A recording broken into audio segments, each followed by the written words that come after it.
It so hurts. It so hurts.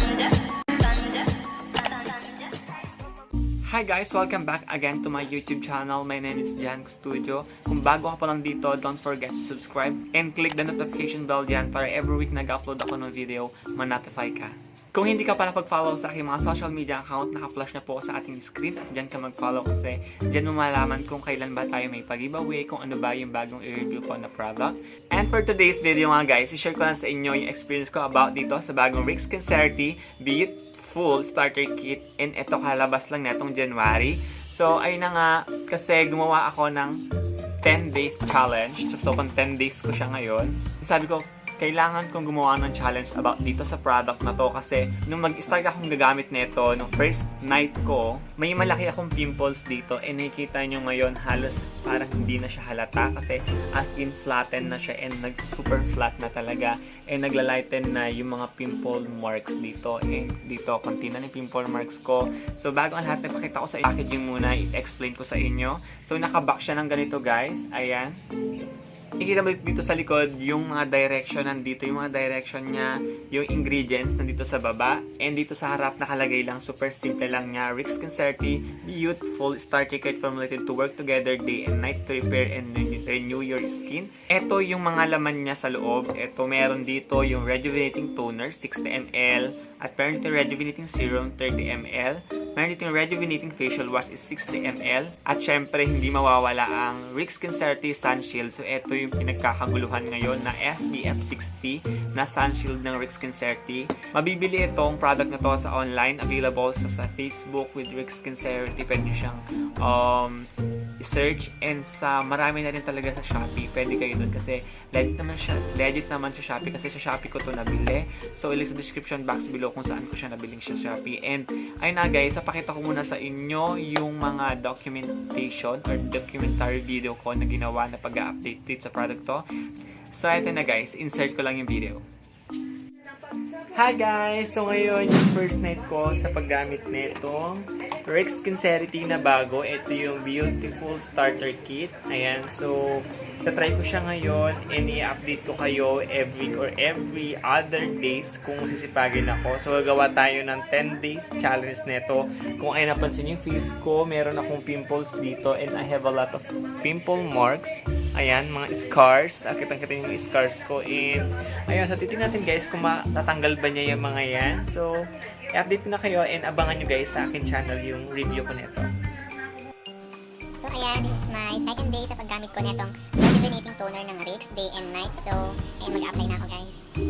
Yan, so napansin niyo mo ako guys, medyo namumula siya. So, kailangan upward motion yung pag-apply natin. And upward motion. Sobrang bango ng amoy niya. Amoy gatas siya guys. So, i-abangan sa channel ko yung review ko nito. So, upward motion lang siya. So, ngayon mag-apply na ako ng sunblock.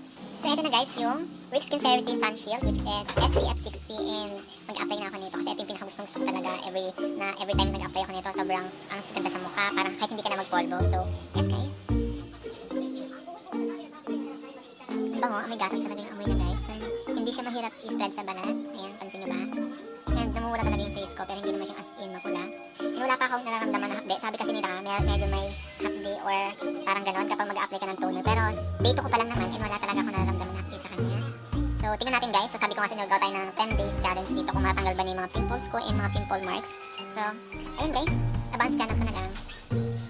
Hi guys! Ngayon ay third day ko na sa paggamit nito Rick Skincerity Beautiful Starter Kit. And ayan, pansin nyo, tingnan yung mga pimples ko dito. And medyo nagtatighten na yung mga pores ko. May mga medyo pamamalat na. Ayan, pamamalat na sa aking face. And ayun guys, mag-apply na tayo.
Hi guys! So ngayon is my 6th day sa paggamit ko ng beautiful starter kit ng Rick Sincerity.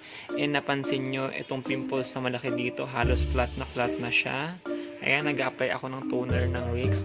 And dito nararamdaman ko na medyo mahapdi na pa nag-apply ako ng toner, pero sakto lang naman siya. Natitiis ko naman yung hapdi niya. And yung mga pimple marks ko, ayan, super duper, hindi na siya gaanong halata. Super na talagang napapalighten niya yung mga pimple marks ko. So, ayun guys, update ko ulit kayo.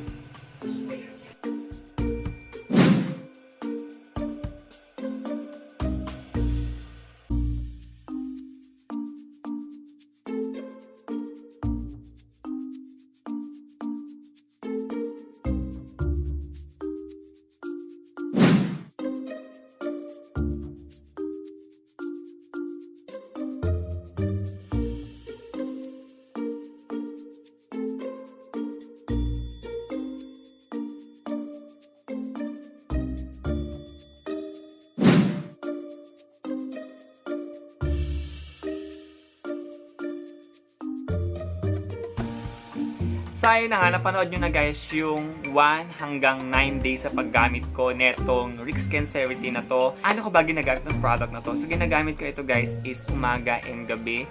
And nandito sa likod naman yung direction niya. Nandito yung step 1, step 2, and step 3.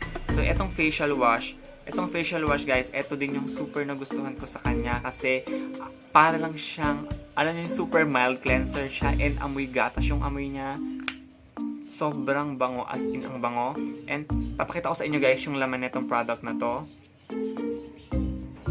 Yung laman niya is para lang siyang gel type siya and super mild and hindi siya masyado mamubula sa skin. And pag binalawan mo siya, super duper lambot. Kaya ito yung mabilis maubos sa akin. Halos kokonti na lang yung laman nito kasi 3 times a day talaga akong nag-wash ng face netong cleanser nila. Kung hindi ko nahiyang yung facial foam ng Rick Sincerity, pero ito masabi kong 100% na nahiyang ko talaga itong product na to. Pagkatapos ko mag-wash ng face ko ng Rick Sincerity facial cleanser nila is sinusunod ko itong Rejuvenating Toner 60 ml, which is day and night toner siya. Dito ko naramdaman yung medyo mahapdi, pero hindi naman siya totally mahapdi, tolerable naman yung hapdi niya kasi hindi naman siya naglalast ng minutes. So mga 5 seconds lang mararamdaman mo na parang medyo mahapdi sa balat mo, pero maya maya mawawala na rin siya. And nagkaka-enjoy lahat ng product na to kasi sobrang bango, as in ang bango talaga niya, and mai-enjoy mo every time na i-apply mo siya sa skin. Hindi ka talaga tatamarin. Once na maamoy mo pa lang yung scent niya, naku naman, siguradong ma-addict ka dito. Umaga, syempre, ang ginagamit ko is etong Sun Shield na gustong gusto ko rin at super talaga nag-enjoy ako tuwing ina-apply ko sa face ko kasi ang ganda niya i-spread sa balat, hindi siya mahirap i-spread and ang bilis lang niya ma-absorb sa skin. And meron siyang, ayan, parang ngayon, pag in-apply mo sa skin mo is makikita mo talaga yun magdo-dewy look or magmukha kang glass skin yung skin mo. So ayan, eto lang yung gamit ko ngayon. Yung laman neto, super whitey siya and para siyang pag in-spread mo is nagiging parang watery yung ano niya, yung texture niya. Super love na love ko to, lalo na tuwing umaga talaga is as in na maprotektan yung skin ko kasi SPF 60 siya guys. Etong serum naman, ito yung serum na talagang as in kakaiba talaga, and lalo itong rejuvenating na to as in ibang iba sa lahat na nagamit ko kasi hindi sabon. Sa facial wash pa lang nila is parang masabi mo ng kakaiba, as in ibang iba talaga kasi hindi siya sabon kundi facial wash na super mild. And itong rejuvenating serum nila is sa gabi ko siya ina-apply, 2 pump lang kasi nasa maliit kong mukha kasi super light ng mukha ko guys. Ang bilis din netong ma-absorb sa skin, hindi siya yung ang tagal, as in sobrang tagal talaga niya stay sa mukha mo. Mga ilang segundo lang talaga makikita mo na wow, ang kintab ng face, super kintab ng face, ganun. So may insert ako, meron ako dito i-insert guys, ayan, yung kanina, ewan ko anong day yan. So ayan, talagang as in napansin ko na as in glass skin yung skin ko and ang ganda talaga. Ipapakita ko sa inyo yung laman neto. So yung laman neto guys is, ayan, makita nyo sa personal kasi is para siyang yellowish and talagang serum na serum yung laman niya. Yung smell niya, ganun na ganun din yung scent niya, is amoy gatas. Halos lahat ng product na to is amoy gatas siya. Dadako naman tayo ngayon sa binigay niyang effect sa akin. Nagustuhan ko ba itong product na to? Natanggal ba niya yung mga dapat niyang alisin sa mukha ko? So, masabi ko lang guys, ayun, experience ko sa kanya is talaga namang unti-unti niyang nawawala or fini-fade yung mga pimple marks ko. Lalo ito guys, super grabe ang pimple marks na to as in. And itong pimples ko na to, sobrang laki nito. Lalo na nung first day ko or first night na paggamit ko sa kanya, sobrang laki nito at sobrang sakit. Alam ko marami magtatanong sa inyo dito sa comment section is kung nagbalat ba or talaga namang medyo may mararamdaman kang hapdi. So ayun guys, sa 6th day ko, dun ko napansin na talaga nagpipil na yung skin ko, meron ng konting peeling, and hanggang ngayon 10 days ko, meron pa din konting peeling dito sa aking forehead. And yung pamumula ng face, super normal lang yon, lalo na pag gumagamit ka ng mga rejuvenating set. And yung pagkate, so meron din akong pagkate na nararamdaman sa aking face. And yun lang naman yung mga experience ko na talaga namang mararamdaman din ninyo at may experience ninyo pag kayo yung gumamit nito. Pwede ka magpa-araw pero hindi ka pwedeng as in yung matagal sa araw, yung talagang as in 30 minutes, ganon, hindi ka pwedeng ganon. So kailangan like pa rin magdala ng payong and always kang mag-apply ng sunblock para protection palagi yung skin mo. Ano ba yung nagustuhan ko? So, ang nagustuhan ko sa kanya na talagang as in naman na bonggang-bongga is syempre, nagustuhan ko yung scent niya. Eh, nagustuhan ko rin yung price kasi hindi siya mahal. 450 lang siya. Kasi nung nalaman ko maglalabas ang RX Sincerity, akala ko 1,500 yung kanilang, itong magiging set nilang to. Pero nagulat ako 450. Nung nalaman ko talagang nilabas na or nilaunch na siya, wow, talaga nag-order agad ako sa Shopee. At syempre, pangatlo, hindi ka tinipid. Kasi tignan nyo naman guys, kasi ang karaniwang rejuvenating is yung mga cream niya is 10 ml. Pero etong sunblock niya at etong kanilang serum is 30 ml and 20 ml. And super mura na yon sa 450 mo kasi ang tagal mo talaga siyang magagamit. And ano ba yung mga hindi ko nagustuhan sa kanya? So, eto hindi ko nagustuhan sa kanya. Isa lang naman hindi ko nagustuhan sa kanya, guys. Kasi etong 60 ml na rejuvenating facial wash, medyo nakulangan ako sa size niya. Kasi etong rejuvenating facial wash, eto yung palagi mong karaniwang ginagamit at hindi mo talaga siya minsan matansya. Hindi mo siya matatansya kung gaano ba karami, matitipid ko ba to. Hindi mo nang pwedeng kontian kasi lalo na pag meron kang BB cream na wala ka naman ibang panghilamos, ito lang ginagamit mo. Syempre, once naman na gumagamit ka ng mga rejuvenating, hindi mo kailangan gumamit ng anumang product para makita mo talaga yung effect. So, ito na ginagamit ko and medyo nakulangan ako sa kanya, kakaunti na lang at hindi ko alam kung kakasya ba siya for 1 month na paggamit ko. For me lang naman. Sa akin, medyo nakulangan ako sa size nito. And yun lang guys, yun lang naman yung review ko sa product na to. Sana naka-help itong review natin ngayon at sana nakatulong naman kahit papaano at meron kayo natutunan. Kung may mga suggestion pa kayo na gusto ko nyong ipa-review sa akin kasi eto guys, may nag-PM na sa akin kung meron ba akong review net. And sabi ko next week, abangan mo yan kasi talagang i-review ko na siya. And sana guys, kung di pa nakapag-subscribe dito sa aking YouTube channel, don't forget to subscribe. At i-like mo tong video, i-share mo na rin. And thank you so much for watching. See you on my next video. Bye guys!